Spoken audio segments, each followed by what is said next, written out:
Today it's time for an England-based career mode experiment as we sim forward to the 2022 World Cup and look to discover whether or not England can repeat their 1966 World Cup glory. And we got a special guest for this one, as Frank from Copa90 US is helping us out in putting this England squad together. I worked with him on a similar video for the Copa90 US channel too. I'll provide a link for that one in the description down below, and it's definitely well worth checking out what they're doing over there. They've got some absolutely awesome FIFA content coming out every weekend, so if you like what I'm doing here on this channel, you should definitely take a look at their content too. Like I say, link in the description, check out their videos, and if you like what you see, be sure to subscribe to them. And of course, if you're new to this channel and you want to see more career mode content and experiment videos, smash that subscribe button. And if you do go on to enjoy this video, leave it a like too. Before we get to England's 2022 World Cup squad though, first of all I want to take a look at next summer's tournament in Russia. We've officially qualified for it now, which is great. The hard work starts here though, and we need to at least try and make it out of the group stage this time, yeah? Thankfully, according to FIFA 18 career mode, we will. In fact, somewhat optimistically, the game's suggesting that we'll completely smash the opposition and finish up with a 100% win record in the group, with 6 goals scored and only 1 goal conceded. I don't think that's quite going to be accurate, but progression would be nice anyway. Apparently we'll then go on to beat Norway at the last 16 stage, which would be quite surprising really, given that Norway won't actually be at the next World Cup as they failed to get through their qualifying group. Regardless of that though, the game is suggesting that we'll go out at the quarter-final stage, and I'd take that to be honest. We'll get beaten by Spain according to this, and they'll go on to lose to Germany in the final. Diego Costa wins the Golden Boot, probably having scored a few against England, whilst Thomas Muller provides the most assists, and Gianluigi Donnarumma claims the Golden Glove award. Well done mate. So you've heard it here first then. Germany will win the World Cup next summer, whilst Romania will make it all the way to the semi-final stage, which, much like Norway's achievement, seems a little bit hard to believe given that they can't actually even qualify for the tournament at this point. So these predictions are perhaps to be taken with a pinch of salt, but I'd definitely say that Germany have a very good chance anyway. As an Englishman, it kind of hurts me to say it, but Germany looked very impressive in qualifying, and they always tend to bring their A game to major tournaments, so who knows. Maybe Brazil can get their revenge though for what the Germans did to them at their own World Cup back in 2014. It was just cruel really to do them dirty like that on Brazilian soil. I've always been a bit of a fan of Brazilian football, so yeah, I wasn't really too happy watching that one. I'd already watched England be a massive disappointment, and then to see Brazil get smashed too. It wasn't exactly the finest summer of football for me, I'm not gonna lie. So that's the 2018 World Cup dealt with then, and Frank's now here to help me out as we take a look for the England team that's heading to the big event in 2022. We'll start out then by talking about the main man Harry Kane. He's still with Spurs, and at the age of 28 he's now worked his way up to the peak of his powers with a 90 overall rating. His positioning sense is absolutely incredible, and his 95 finishing makes him the perfect man to lead the line for England. Should he suffer any injuries at all though, the neat 85 rated Tammy Abraham could well come in pretty handy too. His technical stats aren't too bad, but his blistering pace and incredible strength are definitely the standout stats with this man. Alternatively, Dominic Solanke isn't exactly a bad backup option either. He's still with Liverpool, and having been the best player at the tournament in England's under-20 World Cup win in 2017. Maybe 5 years on from that success, he can play a part in England's potential 2022 glory. To play behind the striker as a center attacking mid, 2 players really stand out. Ross Barkley has somehow managed to stay at Everton and Rich's save, even amongst all of the real-life transfer speculation of him going to Chelsea or even Spurs. Dele Alli has remained at Tottenham, and his 90 overall rating clearly shows that he is not only one of the best players in the squad, but one of the best in the world. His dribbling is a 90, his ball control is a 91, and his finishing is a 92. Ali is the obvious choice here to play behind Kane. On the left wing, Manchester United's Marcus Rashford has now worked his way up to a 90 rating, although he can of course play up front if required. For the center of the midfield, there's a decent amount of youngsters who have developed into some serviceable starters. While Eric Dyer is probably the most talented of the lot, we're actually going to be using him somewhere else on the pitch. That leaves us with an experienced Jordan Henderson. He'll provide veteran leadership for a fairly young team, using his engine and long passing to help dictate play. Alongside him, we have James Ward-Prowse. The 86-rated midfield maestro has remained loyal to Southampton and has emerged as a key playmaker for the Three Lions. He'll be pulling the strings for this team while also being the set-piece specialist. Watford's Will Hughes deserves a mention as well, and Ross Barkley could even serve nicely as a deep-lying midfielder. Moving over to the right wing position now then, and the standout star here is most definitely Raheem Sterling. He's now worked his way up to an 87 rating, and he's secured a move to the Bundesliga to play for Leipzig.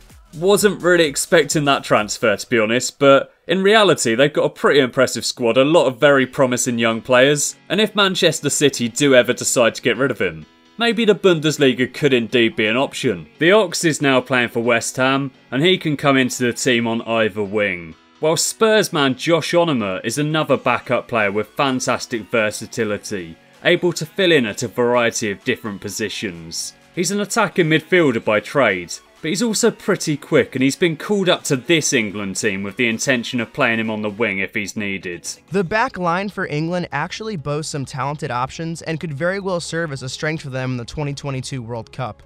For left back, it's between Luke Shaw, who is still at Manchester United, and Danny Rose, who is playing in the Bundesliga for Bayern. Shaw has emerged as one of the finest left backs in the league with a rating of 84 at still only 26 years old. Let's just hope he can stay healthy. Danny Rose is a little bit more experienced but doesn't beat out a Luke Shaw in his prime. The center-back partnership will consist of a couple of 87-rated players, Eric Dyer and Michael Keane.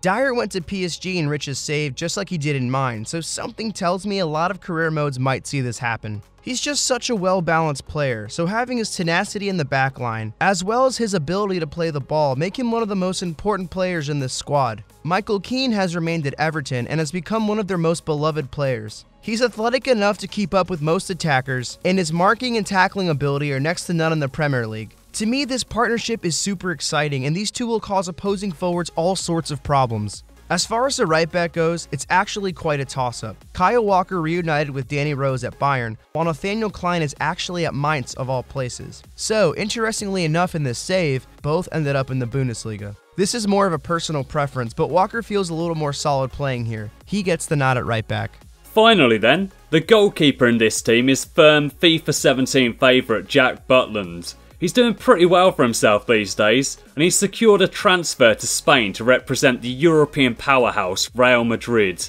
He's 86 rated now, and although Pickford is a great backup player, Butland's better and he's therefore England's number one. The third choice keeper meanwhile is veteran goalkeeper Joe Hart. He's 35 years old at this point, but he's still going strong, and he's a good player to have around for his vast experience. What I do find quite hard to believe though, is that he's somehow still playing for Manchester City. Maybe Pep's going to have a change of heart in reality too and keep him at the club.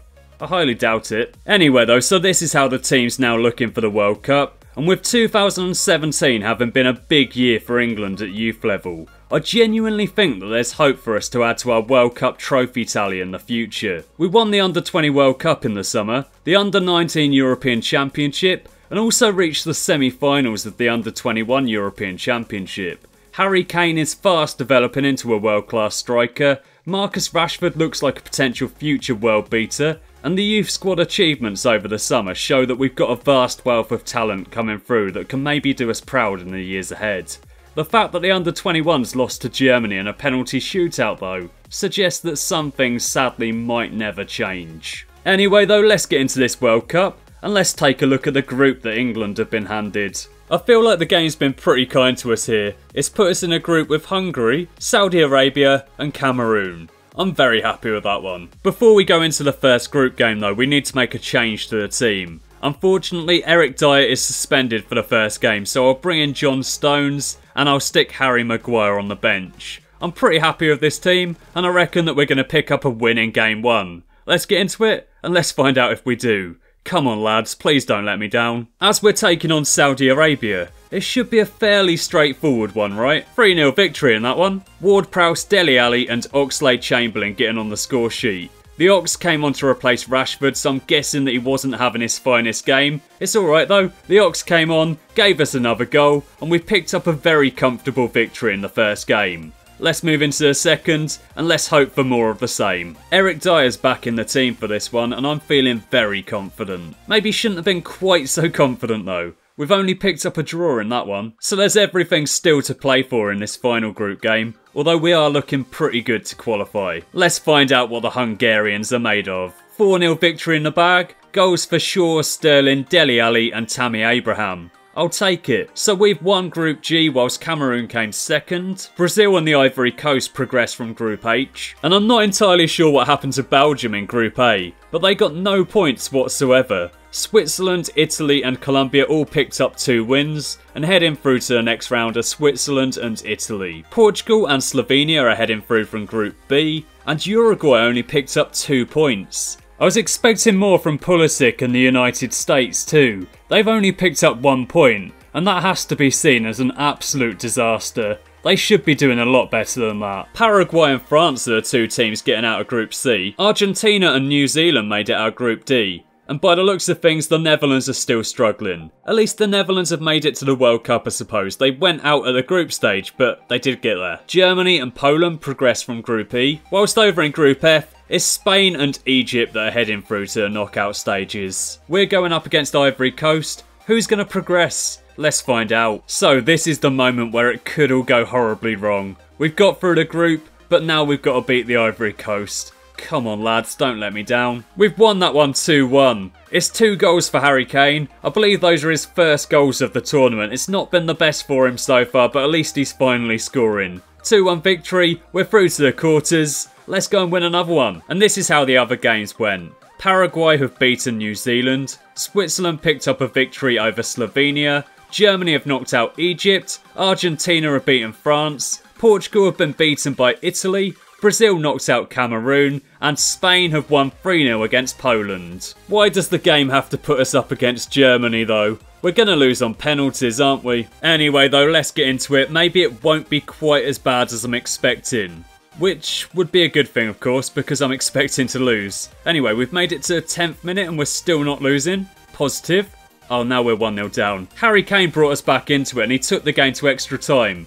Thought it was going to penalties. Unfortunately though, De Hood has broken our hearts and Germany have won the game 2-1. We're out at the quarter-final stage. And after knocking us out, they couldn't even do us the honour of making it to the final and winning it, so at least we could say we were beaten by the best. They lost the next game 2-1 to Switzerland, and they'll now be taking on Italy in the final. Italy beat Brazil 2-1 at the semi-final stage, also knocked out Messi's Argentina and Ronaldo's Portugal too, so Italy are looking pretty strong for this one. And there you have it. Italy have won the 2022 World Cup. They beat Portugal, Argentina and Brazil on their route to the final, picked up a 2-1 victory in that one, beat Switzerland, and they are the World Cup champions. Timo Werner is the World Cup's top scorer. Andre Silva, Riveros, Kane, Ward-Prowse and Neymar all got 3 assists for themselves, and Ter Stegen picked up the Golden Glove award. So that's the simulation process complete, and according to FIFA 18, England will not win the World Cup in the next 5 years. And let's be honest, that is probably quite an accurate prediction.